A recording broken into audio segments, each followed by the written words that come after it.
Hi, my name is Anjani Segrist, and today I'm reading the full moon report for the 10th of February. That's today.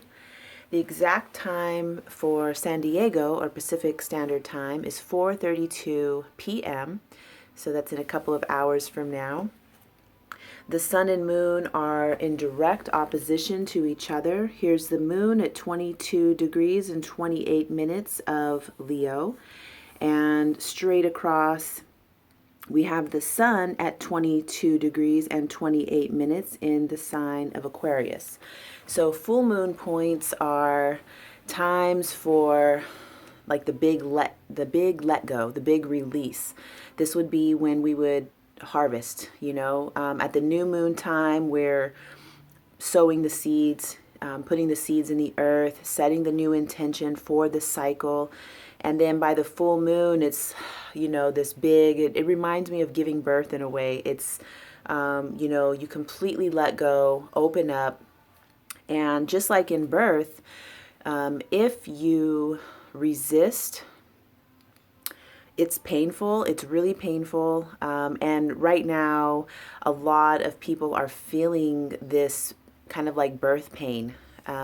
It's, everybody who I've worked with in body work in the last 2 weeks or so, everybody I've read astrology for, just in meeting with people, my neighbors, just talking to people, there is this overwhelming sense of grief and pain and despair and anxiety, the feeling of that moment when the baby is, we call it the ring of fire, and you're like, I'm going to die. For sure, I'm going to die. But if you resist it, you contract and squeeze up and, it just hurts worse. And that's when you get tears and all sorts of things can happen in that moment. So what we learn from experiencing these things in life is that through letting go, releasing the tension, relaxing the body, doing breathing exercises, doing a really nice, slow, traditional hatha yoga practice, something that really connects you to your body, your emotions, your feelings, because these things are synonymous with moon, with full moon energy, excess water in the body, excess, meaning like the waters are in mythology, in dream analysis, symbolism, using the archetype idea, water really is emotionality, our ability to reflect, connect to our emotions. So the moon is not in a water sign. Actually, we're in Leo, opposing Aquarius, and there's a fire trine happening at this moon point. So I'm talking about the moon with the water and emotionality because that's part of what the moon is about. But putting that together with it being in a fire sign of Leo, Leo is very radiant, self-loving, outgoing, confident, proud to be in the body, proud to be itself. And this axis has to do with the Leo Aquarius axis has to do with really going out there, being able to go far out. I think about the Moldavite. I've been playing with Moldavite and making malas and making jewelry. And I just get this, like really, it's almost uncomfortable, like sharp, a tingle, when you get a tingly scalp. It's like that, but like times 100. So it's that ability to really go out there and bring it back and embody it. So Leo wants to be radiant, self-loving, beautiful. It's the regal, royal lion energy. So when you put that together with this fire trine we have happening at the full moon point. So here's the moon in Leo. We have Uranus in Aries, and we also have Saturn over here in Sagittarius. So this is very action-oriented, unpredictable, surprising, shifting the assemblage point, somehow relating to our structure and our form, our stability, the way that you author your own life, so your inner authority. And then bringing that over here with the moon, so connecting your emotions with spontaneity, your ability to set your own structure and form, and this creates a hot, fiery portal. So it's funny, I was mentioning the ring of fire when you're giving birth, because that's what's happening with this fire trine. We are, you can either pull back in and get scared, and that's fine. It's my last son, it took forever for him to come out. He's a badass though. He's got his moon in Aries, and I'm not saying he was scared, but it's fine to be scared. That's part of our human experience. You can pull back. That's an option. Or you can, just relax your body, feel your emotions. I was talking today with my last son's, his name is Kailash, and I was talking to his dad today about Rumi, and because I sent him a Rumi quote relating to a dream that he had shared with me about water and tidal waves. And this Rumi quote, I'll post it at the end of this video, because it's so perfect for the eclipse, perfect for the full moon that we're in. And so we got to talking about that, and what came up was that Rumi felt so much pain and suffering. And what my friend was saying was that Rumi transcended that. But what I'm saying is that Rumi didn't. Transcending means to rise above something. So say if a tidal wave is coming at you, tidal wave in dreams meaning like strong emotions, intensity, sensuality, sexuality, that's coming at you, and you're going to rise above it, or you're going to get sucked under it, or you're going to run from it, or you're going to look right at it and you're going to go into that tidal wave and let it wash over you, let it embrace you, surrender to it. And in going in, instead of running away from it or rising above it, or, going into it, you're going to experience the fullness of what that tidal wave means, what it has to offer your life, what you're learning about. And with the full moon that we're having tonight or today, and just in general, the full moon energy lasts a day before, strong on the day of, and then the day after. But the eclipse seasons continue on with the energy of that certain eclipse. So this isn't just like a one time we're over it. It's like we're going through a sort of portal into our own body, our emotions, the way that we've been holding the water in our bodies. And the way it looks to me, like in sort of psychic space, is sort of, when you go inside and it opens up into the vast, expansive, loving darkness of the void, the space.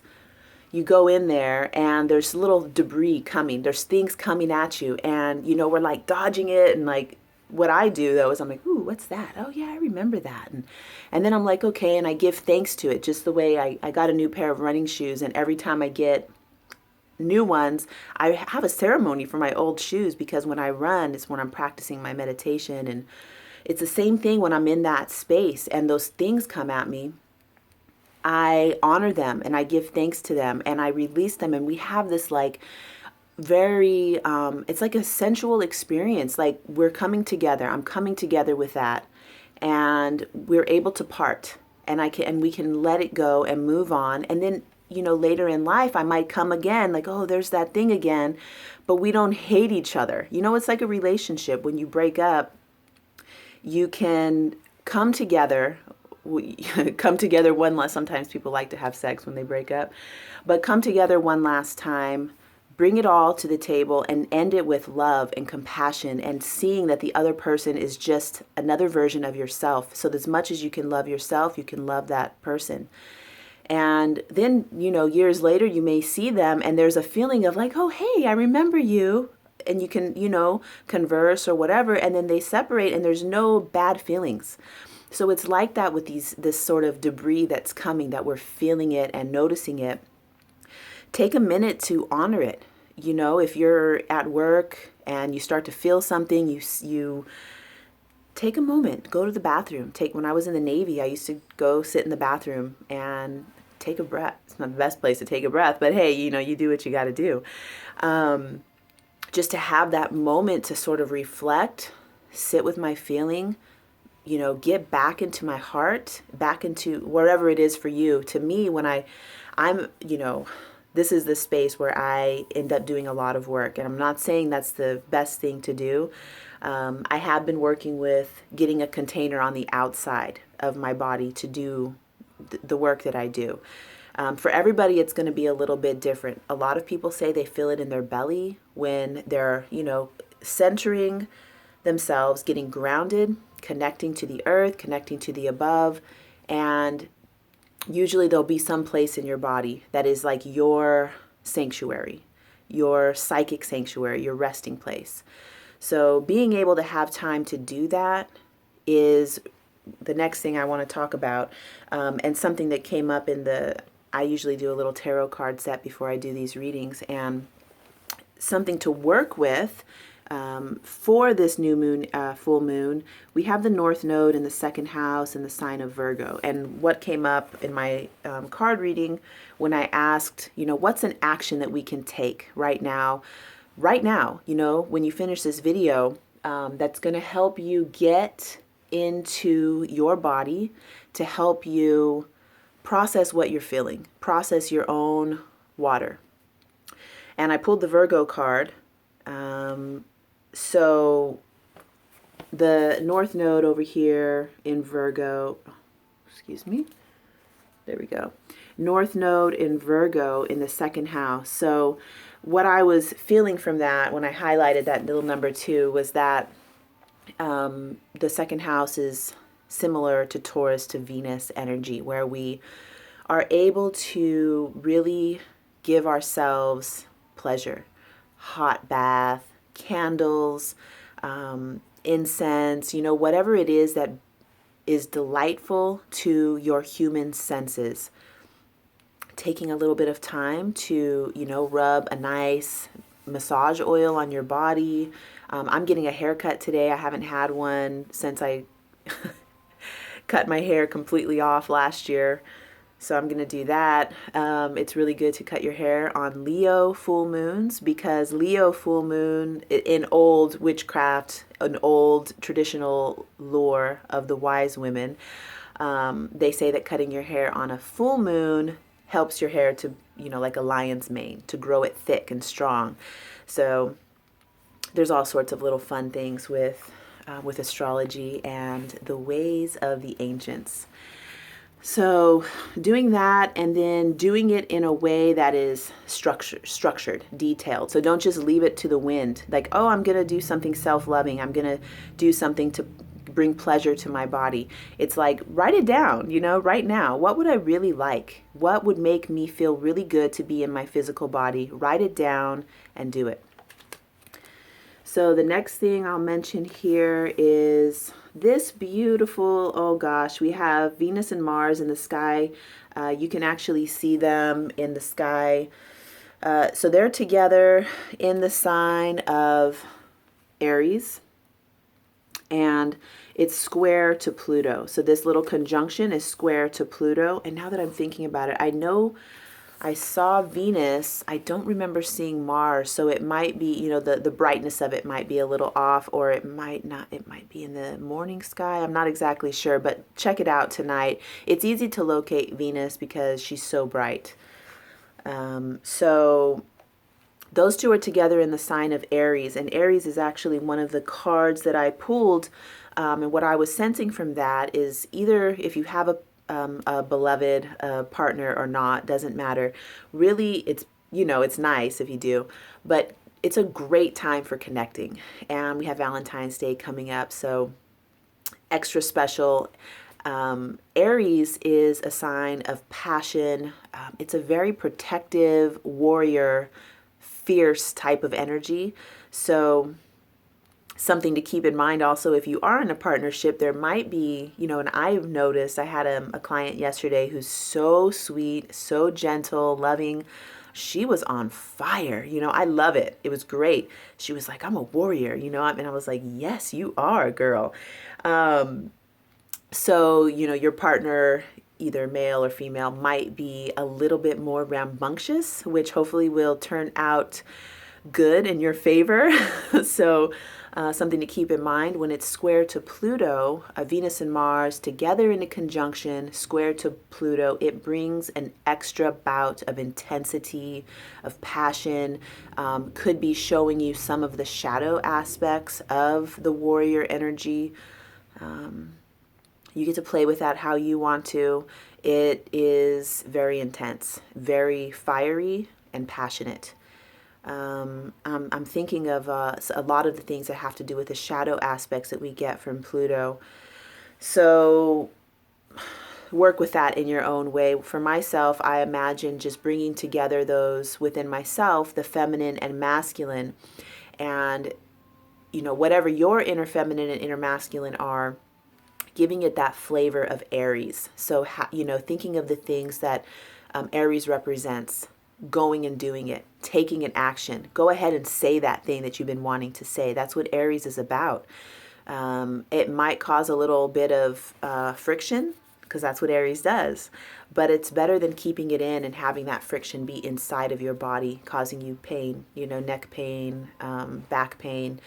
So find a way to get it out. Of course, always in a way that is not going to hurt somebody else. And you're just going to have problems to clean up later.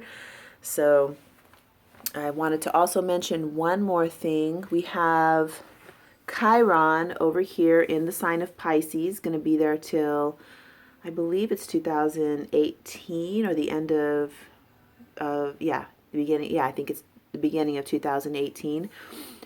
Chiron is known as the wounded healer. I refer to Chiron as the alchemist, who is sort of digesting the medicine from our cracks, from our wounds, our scabs and sore places. So there's Chiron at a square to Saturn. This might suggest that what I've been noticing in my own life is that I have been building and making things based off of some of my own, my placement of Chiron in my chart, which might show my wounds, my insecurities, my grief, self-doubt, all of those sort of abandonment, betrayal, those things in life that cause little fracture points in our psyche, in our emotional body, in our physical body. And what I've been doing is actually using my hands. I mean, I do body work since, maybe about 10 years now, and been reading astrology and doing all these things. But since December, I've been making meditation malas and doing them specific, like personalized for people based off of their astrology chart. And it's amazing because I'm actually able to use my hands to build something that is going to go on and on. Whereas usually doing body work, they feel great and they leave, and there is an effect. But having an actual thing, it's amazing to me and it feels great. So finding something within yourself that you can build a structure or a form, doesn't necessarily have to be from your wounds. It can be from your medicine. So, when you have a wound, just like homeopathic herbs, they take a little bit of the poison and beat it into something else, and then that's the medicine. So whatever in your life that you sort of gone through, when you had your own tidal wave that you had to go into and face it.